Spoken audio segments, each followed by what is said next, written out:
Today on Corinne's Pick, we have the remarkable Junior Elias Andrews. Thank you.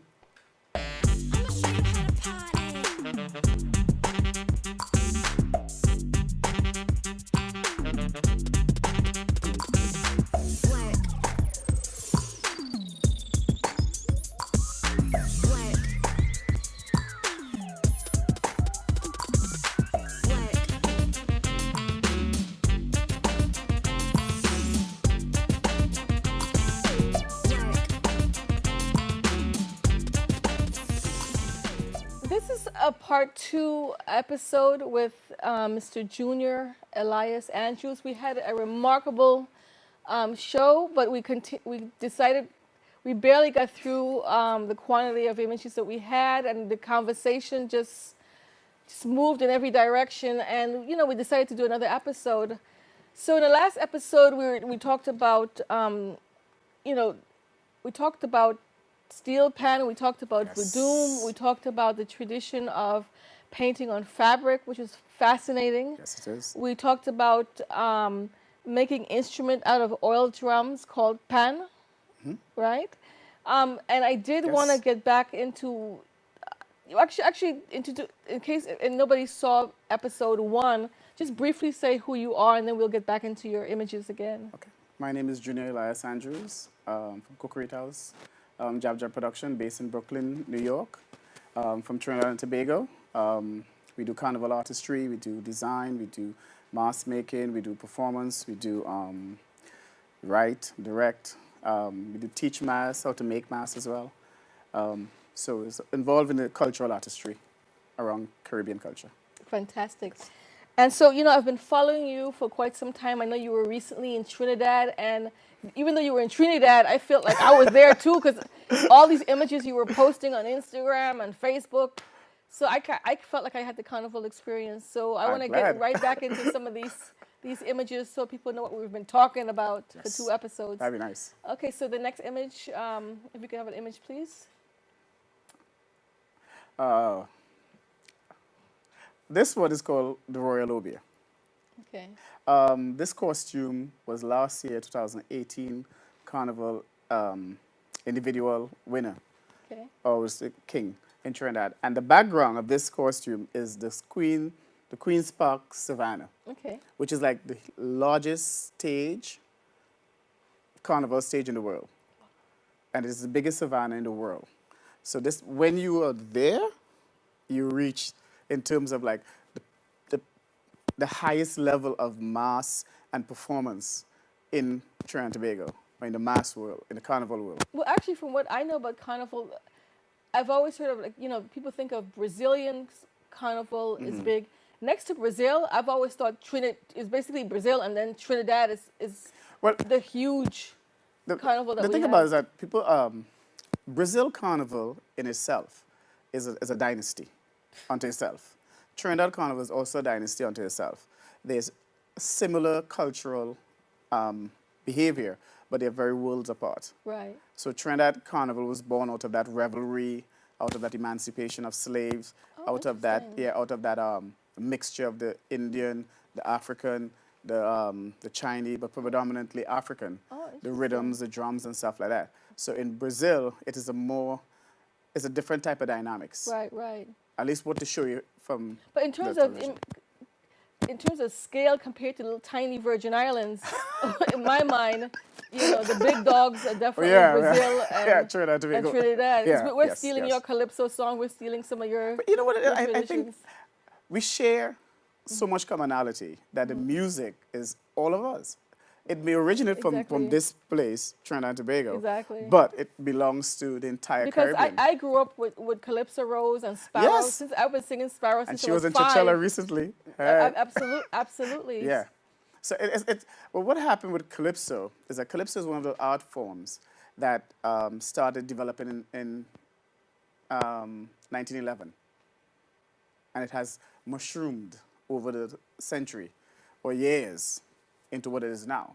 So Calypso basically is the regurgitating of information to a poor class of people who didn't have the information at hand. Well, in a way, it's kind of like it's kind of like rap, because the way I heard about it is that it had a political message hidden in Well, songs. there's I'll just go into a little bit of it. Calypso is a derivative of Kaiso.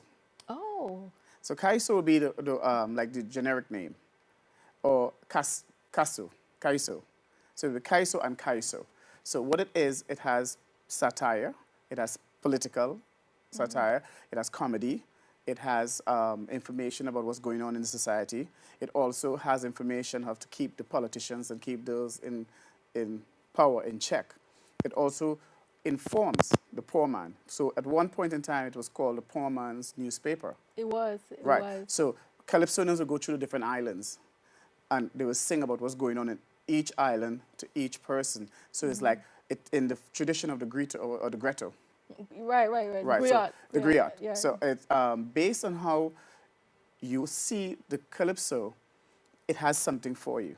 Actually, I never made that connection before Yeah. because I know what a griot is, and I've seen the work of Osman Semben, where he does, work about films about Senegal and griots. Right. But we are from the certain percentage Yes. of our DNA and our heritage is from Well, that tradition. that tradition is strongly found in West Africa. And because of the slave trade, it came in the bloodline. So when I'll just do a segue into what I do called poetry de calypso. And poetry de calypso is a love for the love of calypso. So we take the music, timestamp, bring in the history, and retell the story as it is. So, like for instance, Gene and Dinah, Rosita and Clement by Mighty Sparrow, love it. the great Mighty Sparrow. Love it. And if you take Rum and Coca-Cola, which is sung, Roman Coke. so you look at the timestamp Yeah, between yeah. Rum and Coca-Cola yeah. and Gene and Dinah. Rum and Yeah, Coca-Cola yeah. when the Americans came to Trinidad. Gene and Dinah is when they left. Right. So that look at these two songs, you get Right. timestamp as to what was happening between those times. Okay. You know what? I don't want to mess up this episode with I talk too much. I talk too much. So we'll look at some more images, and you'll because we'll run out of time. It'll be the second time we ran out of time. So I want to make sure people see a little bit of your art, because I can talk forever. So that'd be nice. So let's talk a little bit about another image. So this one is still Voudon. This particular piece photo was done by Rapso. I have to give a credit for it, Rapso in Trinidad.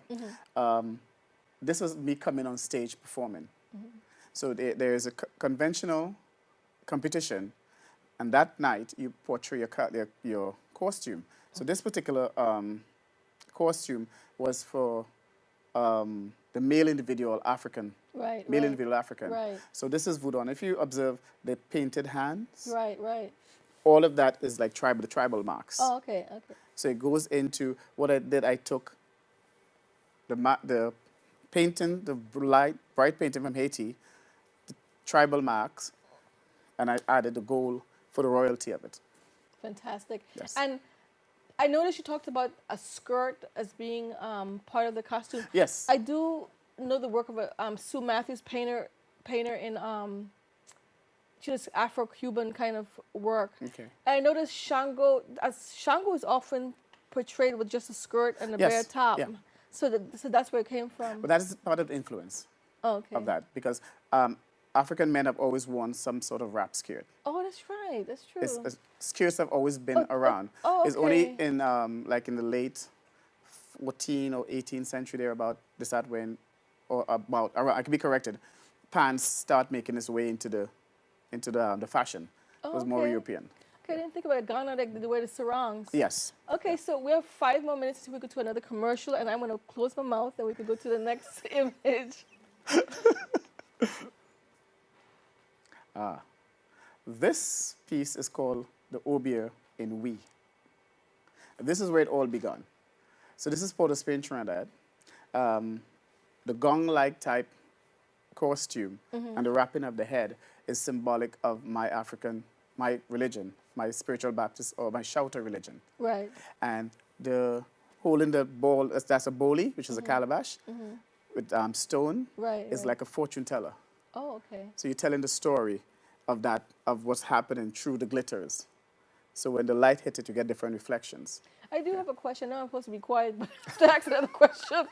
Do you have a theater background? Do you have any My experience in my theater? background is more community, because we grew up in a community with all of those things, with song, dance, and pan, and so it just came natural. But no plays, like theatrical plays and Not stuff. particularly, no. Oh, okay. Well, I'm working on that now. Okay, so that's, I'm working on that now. okay. So let's look at another image. Love this. This is the costume this year, 2019, Voodoo the Rebirth. But this is the first part of it. So you start with the pureness of the white, and then you add in the colors to symbolize the tribalness, the strength, who you are, the beauty. So to start with the white first, and then we go into... That's amazing, because I actually thought that was a costume in itself, because I know in Santeria, But there's a period where they wear white. This is all actually, white. this is the beginning of it. So this is the costume you were looking at earlier. Right. With all the paintings. But you never use it as a costume? As an individual piece? No, not as yet. Oh, okay. Not as yet. Okay, because I know the Puerto Rican... Yes, it's the done in Puerto Rican- Bahia, it's done in... Bahia too. It's done in Bahia, it's done in Puerto Rico, it's done in Haiti, it's done also Okay. in Cuba Okay. as well. And even in Benin.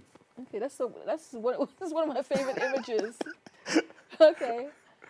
Is that the last one, I think? No, I think we have this. I think it's this next to the last. This one is called The Pilgrimage. When I did this one, this was 2017. And we did the pilgrimage based on, from the team, the Obia Inui. So we did the Black Madonna. Wow. And after the Black Madonna, you have the pilgrimage of the saints Wow. going forward. So this one is called The Pilgrimage. I love that headpiece, because I know that in like Ife or Benin, you see the things with the beat, things around the neck. Yeah. What's this called, the oba? Because the reason for covering the head is that you're God. When you're an African God, you don't show your face. Oh, right. So that's right. royalty. So Right. that's why I said well, I'm going to go to Kenya. Right. So bad this year. I'm looking for funding to go to Kenya. I'm just putting it out there. Get at me, please. Right. I want to go to Kenya. I want to go to Zimbabwe as well. Because when you look at the cultural history and the richness of these places, Absolutely. they don't show you Absolutely. how they look. So Yeah. they would only show you how they look in terms of the orishas with the cover of their face. Right. But when you're dealing with royalty, you're dealing with the spirits, you have to give respect. But East Africa has a totally different spiritual tradition in terms of religion, like indigenous religions, Yes. than West Africa. Well, the two meet in the middle. They do meet in the middle because of the cross population that happens sometimes. But we're basically just West African. The East African slave trade went to the Middle East and more China. Yeah. So I've already talked myself into a commercial break. So I guess when we return, we'll show some more images. Thank you.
Welcome back. When we went to our little commercial break, we were talking about your prospective trip to East Africa. We were talking about the rich cultural heritage, the great Zimbabwe, just some of the different Yes, civilizations yes. that existed in Kenya. East Africa. You seem to feel that the West African spirituality and the East African spirituality actually somehow meet in the middle, you said. Can you elaborate a little bit more about that? I have listened and looked at the different cultural genres in terms of religion in Africa. And when you look at it, you see a similarity in a lot of religions, a lot of countries. Like in Kenya, the way how the Maasai tribe worship, their dietary, they eat. And How do they work? Because I'm really ignorant well, about East Africa. they are one of the more very eclectic type of tribe, very strong in terms of their belief, their food. What is how- their belief system? I am not, I cannot go as much specifically as to say dot by dot, but from what I've seen, their diets are very strict. Their way of how they rear their children, it is very family oriented, it's very community, it's very holistic. It's not just a separation. Right. And then you look at Nigeria, you see the same thing, and you look at Zimbabwe, you see the same thing, and you go to Togo, you see a similarity. So there is a similarity of family orientation in all of the African continent. Well, I see among all native peoples, like sometimes I'm seeing programs highlighting African culture, and I'm thinking Navajo. Sometimes even like in the basketry, the basket weaving, weaving, yeah. or the beadwork, or even some of the dance or ceremony. Sometimes I think a similarity among native people just in general. But I think the human nature in terms of dance have similar movements because the body can do that much. It just may be in Nigeria there may be a little more footwork, Right, right. or maybe in And pelvic. pelvic work, Pelvic and or in footwork. you go to Rwanda and you see the women doing a particular type of dance, but it is all based on their traditional style. Right. But when you look at it collectively, it is representation of who they are in Right. terms of the African continent. Exactly. So that is, and even in the Caribbean, like what we do in the Caribbean, like the U.S. Virgin Islands. Okay. I can go to the U.S. Virgin Islands and see somebody like me, I'm sure. Absolutely. And I would go into a carnival and Absolutely. wind down to the ground and Absolutely. they would say, hey, you look familiar. I know. Before twerking was twerking. Yeah, we were the doing that Virgin long time. Islands Yes, definitely had that one down pat. Well, Trinidad had it down pat too. We were doing pum-pum shorts and Absolutely.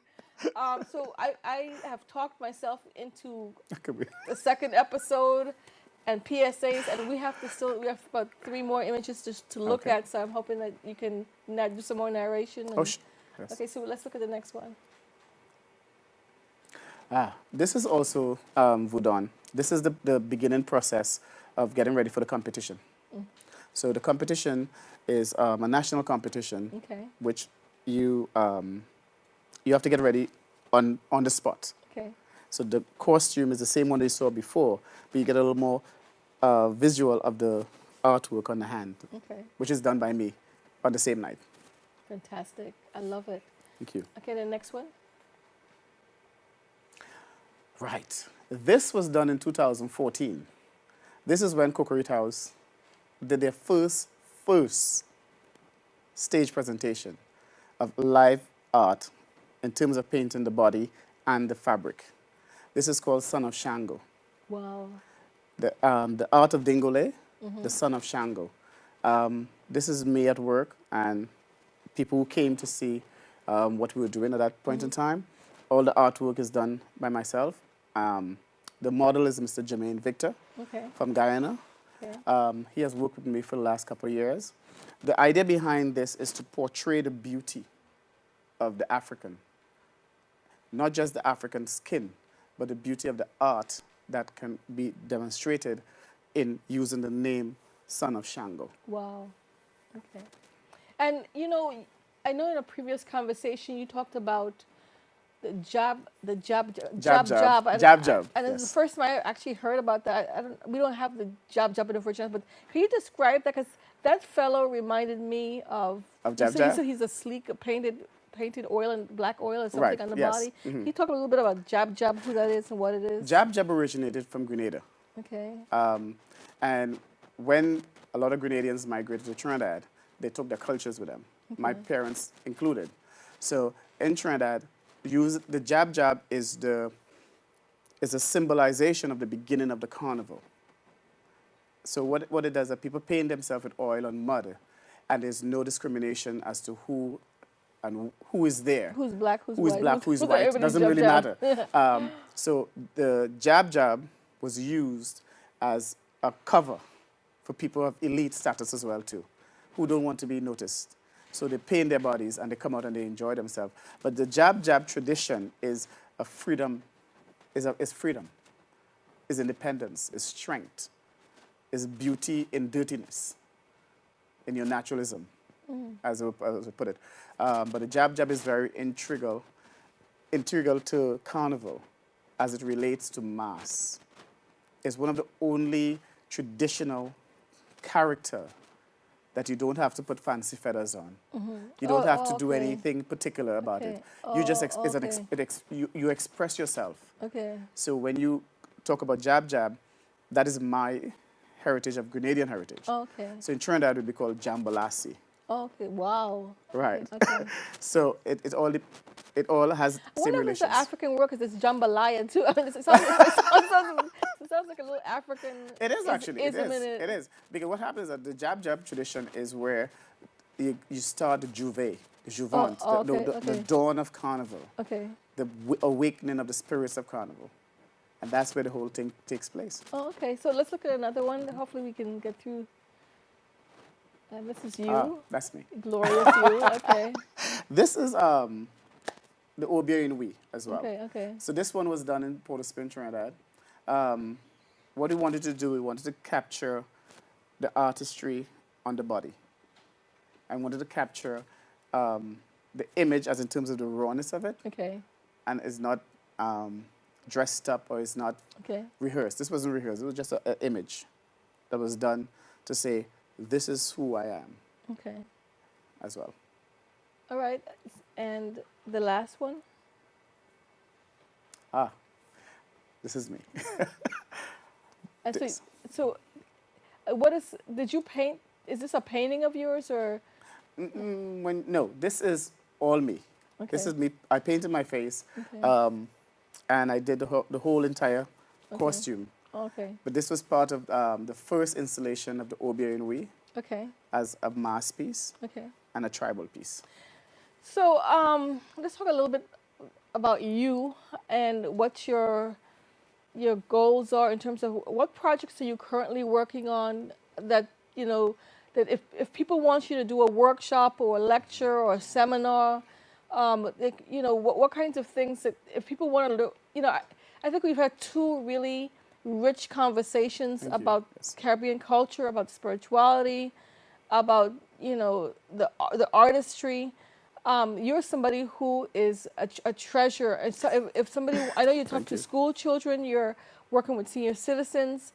What kind of projects would you like to do in the future, or what you're doing, or what that you're doing now? Well, what we're doing right now, thanks to the opportunity for saying that, with that, we're doing Poetry de Calypso, which is an annual show for the last 3 years. Okay. We do the Old Mass behind the Brooklyn Museum. Okay, that's coming up. That's coming up in September. Okay. I think it's the 3rd. And if they'd like to if they want to jam and learn how to be in a carnival, if they want to participate, They can in your call me group? 347-513-1075 Okay. or find me on Facebook at Cocorite House or send me an email at Gmail, cocoritehouse@gmail.com. and will they make their own costume, or you will make it? What is happening is that we make the costume, Okay. but I am also involved in something at the senior citizen home, Okay. teaching how to make costumes. Oh, great. And we do some career day for Okay. students in Brooklyn. Great. And also, I'm working on CAT, which is Carnival Art Therapy.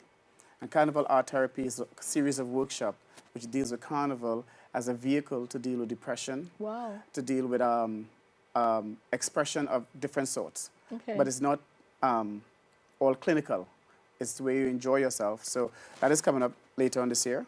And we also have a couple of projects in the pipeline that I'm not going to say about it right now, but we're working on it. But if you want to Okay. reach me to do a show, a lecture, Okay. just call me and make a booking and let me know. And we'll take it from there.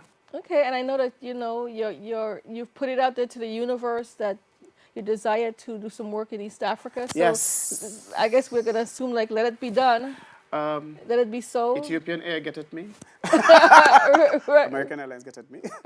We want to go. I want to go to Kenya, and not just me alone, but I want to take my team with me. Mr. Howard Hill, who is the vice president of the company, and I want to take 2 other persons to go with me. Because I believe that if you're going to be immersed in the culture of Africa, you must go to see what you're talking about. Absolutely. Fully. I think, I can't imagine,